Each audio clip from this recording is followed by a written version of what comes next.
할렐루야. 오늘도 새벽 예배 자리에 나오신 우리 성도님들을 사랑하고 축복합니다.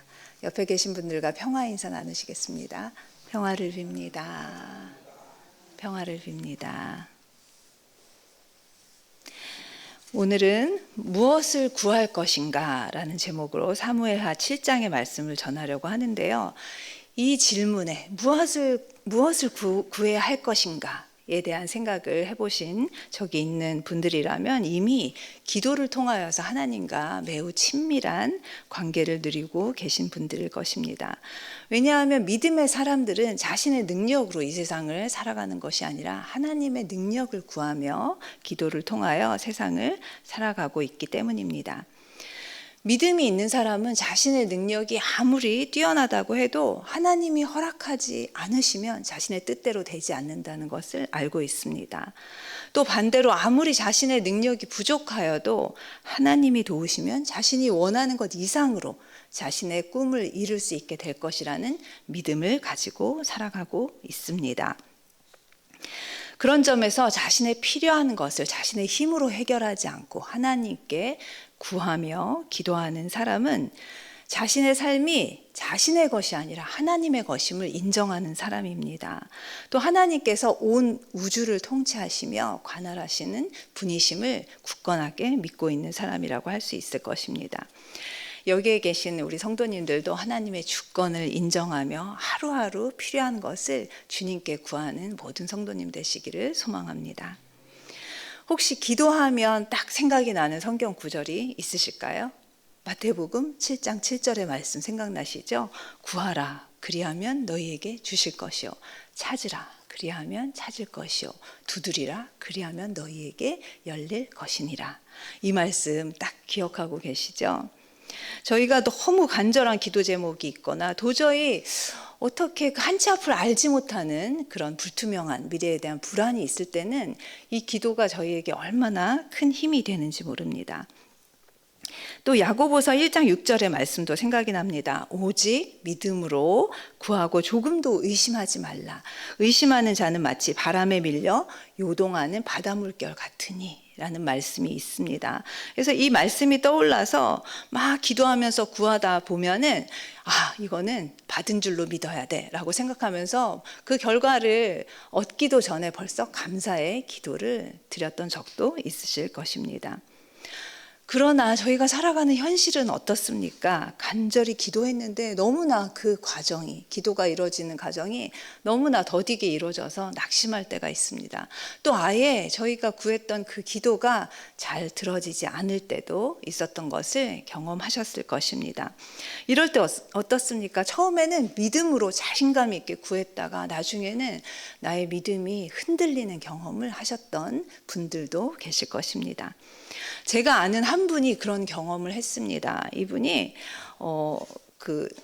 국가의 어떤 정책 때문에 한 회사가 조금 어려워지게 됐는데 그 어려워진 회사를 그만두고 이직하는 과정에서 정말 간절히 기도를 했다고 합니다. 그러면서 자연스럽게 어떤 좋은 회사가 나타났고 그 회사에 이직을 하게 되었습니다. 그런데 처음에는 하나님께서 나의 기도를 정말로 들어주셨다고 하면서 정말 너무나 기분이 좋고 날마다 감사의 기도를 했다고 합니다. 그런데 시간이 지날수록 회사의 그 근무 환경, 특히 그 오너 리스크라고 하죠. 그 회사의 대표가 가진 그 어려움이 있다는 것을 알게 되었습니다.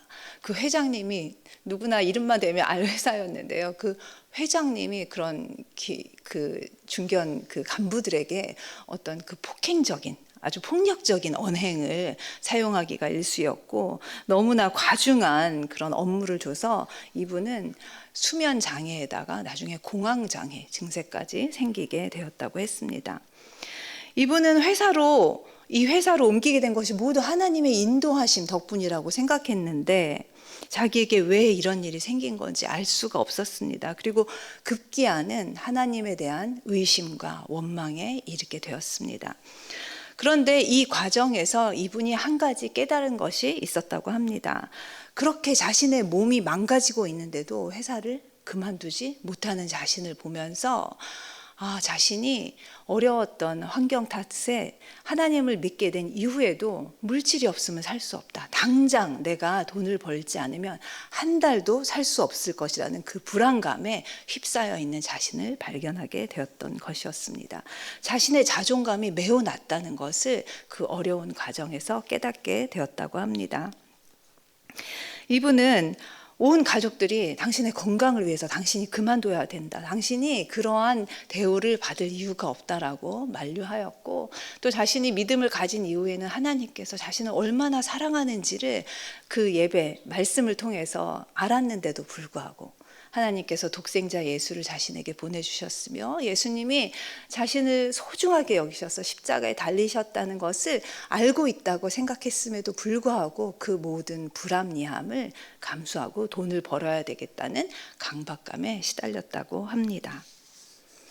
다행히 그분이 겪었던 어려웠던 시간들은 자기 자신을 돌아보는 성찰하는 계기가 되었고, 하나님보다 물질을 더 의존하는 자신의 문제를 깨달음으로써 나중에는 믿음도 회복되고 더 굳건하게 되었다고 했습니다.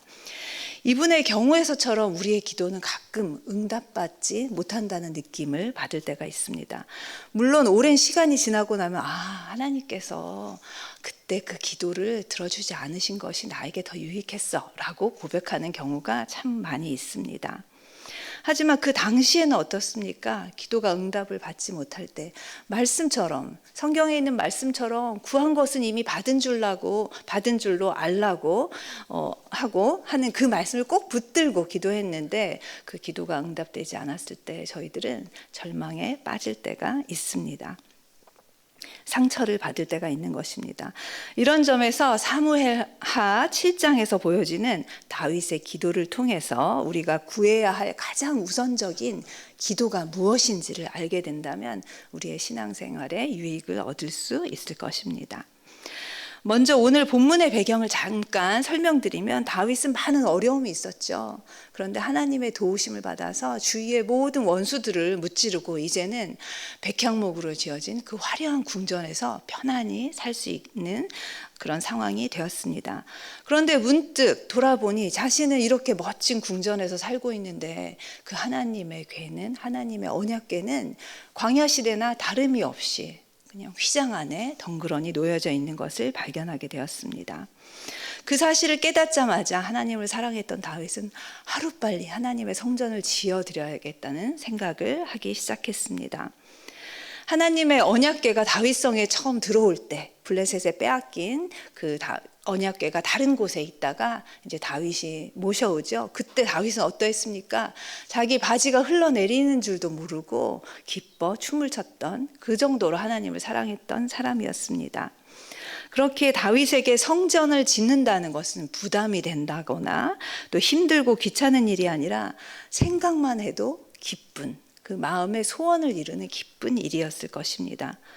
그런데 하나님께서 다윗에게 성전 짓는 것을 허락하셨을까요? 아니었죠.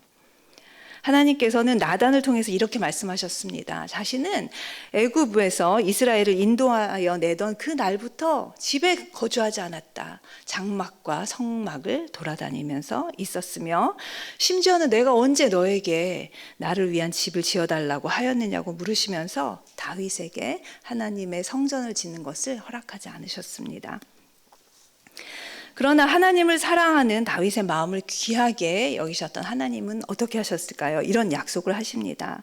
다윗을 이스라엘의 주권자로 삼을 것이며, 다윗의 이름을 위대하게 만들 것이며, 다윗의 몸에서 난 그 씨를 세워서 영원히 그의 나라를 견고하게 할 것이라는 그 유명한 다윗의 언약을 이 순간에 해주시게 됩니다. 신명기 조약은 어땠습니까? 너희가 나의 말에 순종하면 복을 받을 것이요, 하지만 불순종하면 너희는 저주를 받을 것이라는 어떤 조건부의 언약이었습니다. 하지만 이 다윗의 언약은 무조건 영원히 너의 나라가 견고하게 될 것이라는 아주 굉장한 축복이었습니다.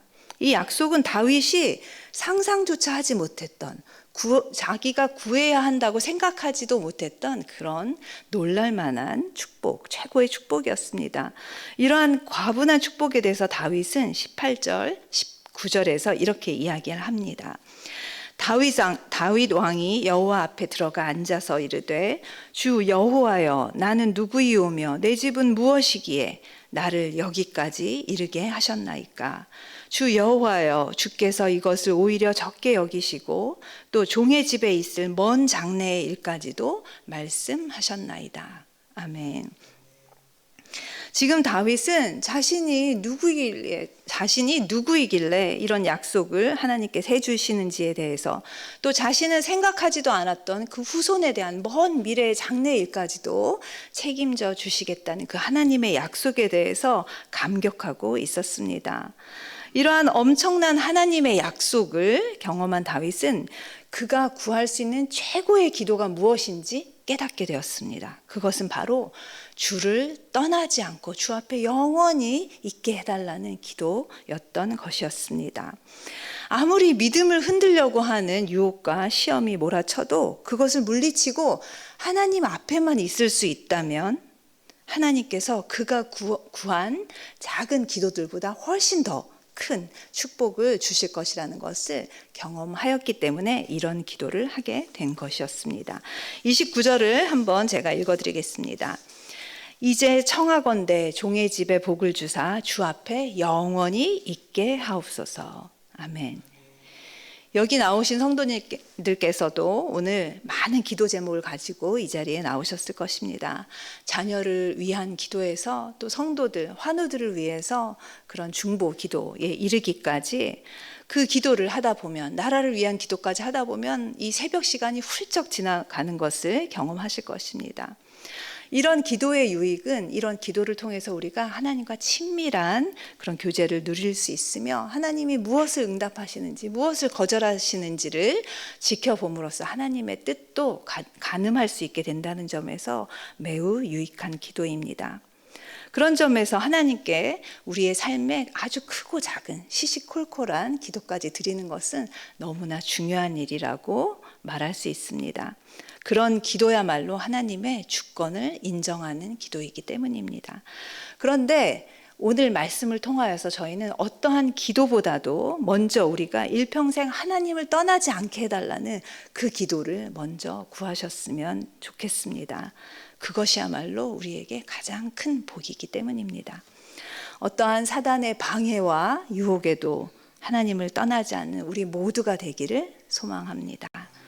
기도하겠습니다.